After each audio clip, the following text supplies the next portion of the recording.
Welcome to Video Game Recap. Today we will go through the amazing Spider-Man 2.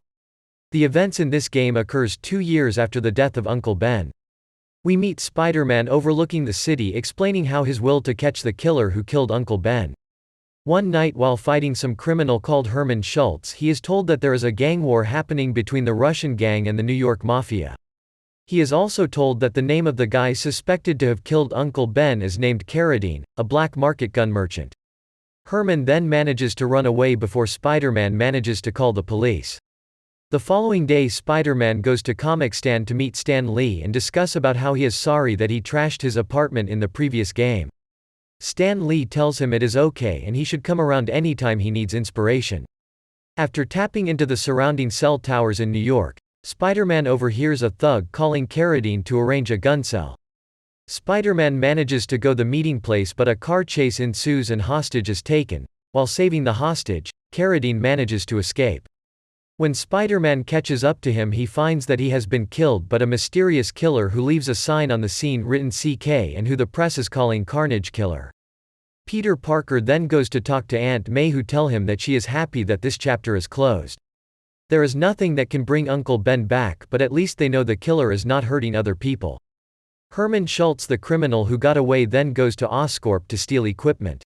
Together with his thugs he is holding Max Dillon and other workers at Oscorp hostage. Spider-Man fights the thugs and manages to free Max Dillon.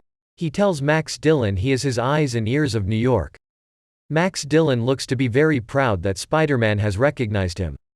Spider-Man then goes to fight Schultz who has now gotten his hands on new weapons and he is calling himself the Shocker. After their fight Schultz tells Spider-Man that the gangs are afraid of the Carnage Killer as he is just killing them to the point that everyone is trigger happy and there is mistrust among the gangs that possibly the next gangs are the one doing the killings and just blaming the Carnage Killer. Harry Osborn and Norman Fisk hold a press conference to tell the press that with the increase in crime, they have decided to form a private task force to control crime in the city.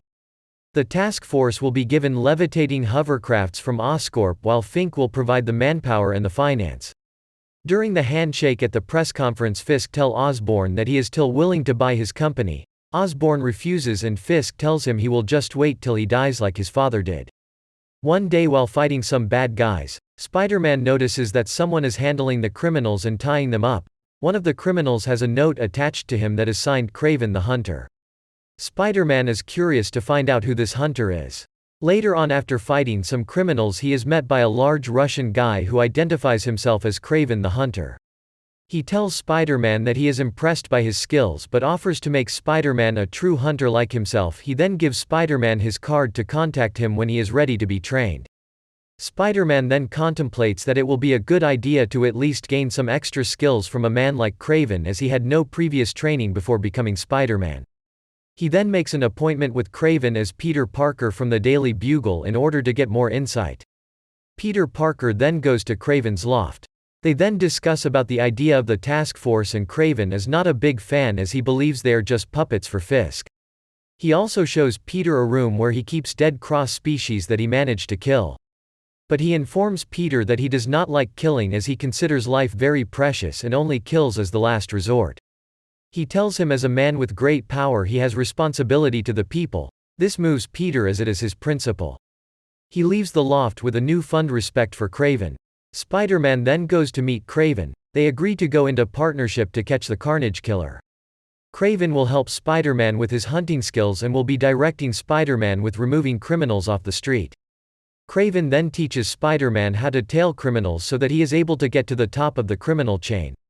They manage to follow a truck to a warehouse where there is a map of all the places the Carnage Killer struck. The gangs are keeping record of the attacks. They also discover a plan by the gang to attack an upcoming fundraiser that Fisk and Osborn are holding. Kraven then informs Spider-Man to go undercover in order to prevent the attack from happening. Spider-Man then calls Whitney Chong to get him a pass into the party as a photographer. While at the party Peter talks with Harry Osborn and finds out that Harry knows that Fisk is a criminal but there is no evidence to prove it. He also mentions that without the finances that Fisk is bringing to the table they will not be able to go on with the task force which is already proving useful as crime has reduced in the city. Peter then follows a waiter who looks suspicious and finds that the kitchen crew has been kept hostage. He fights them and defeats them. Peter Parker then goes to speak to Mr. Fisk and finds out that Fisk does not like Spider-Man as he is a vigilant and operates his own principle while the police operate on probable cause. He then tells Peter that the Russians work in cells that do not connect with one another, so even though one is defeated, there will not be any arrest. He tells him he believes there is a central hub where everything is controlled. He also informs Peter that he is not concerned about the Carnage Killer as he is taking out criminals, and blames Spider-Man that he is unable to catch the Carnage Killer either because he is incompetent or he does not care. Spider-Man then uses his hunting skills to find the location of the Russian main hideout. While there he notices a hostage is being accused of being the Carnage Killer. After rescuing the hostage tells Spider-Man that he saw the Carnage Killer in action and gives Spider-Man the description of the guy. Spider-Man then gives the description to Kraven, who later calls Spider-Man that he has found the Carnage Killer.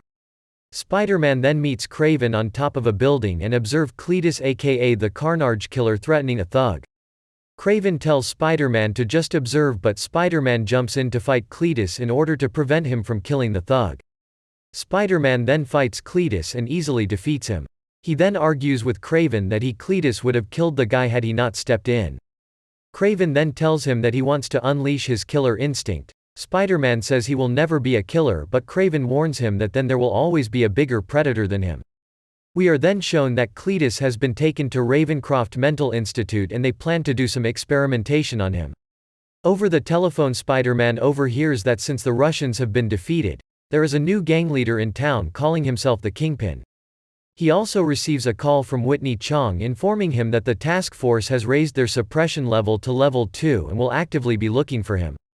Spider-Man overhears that some robbery is happening at a bank. When he goes to investigate, he overhears the gang saying they are forming a trap for him.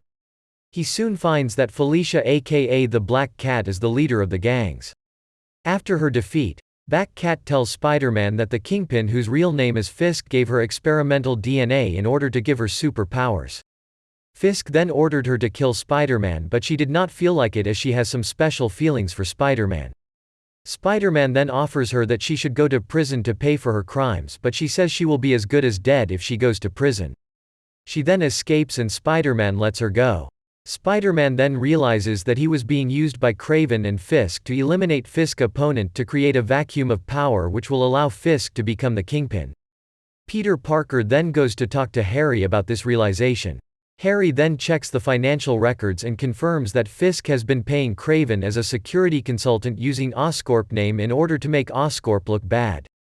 Harry then asks Peter Parker to ask Spider-Man if he could donate blood so that Harry uses it to create a cure for his incurable disease. Peter agrees to pass the message on. Spider-Man then meets Harry Osborn.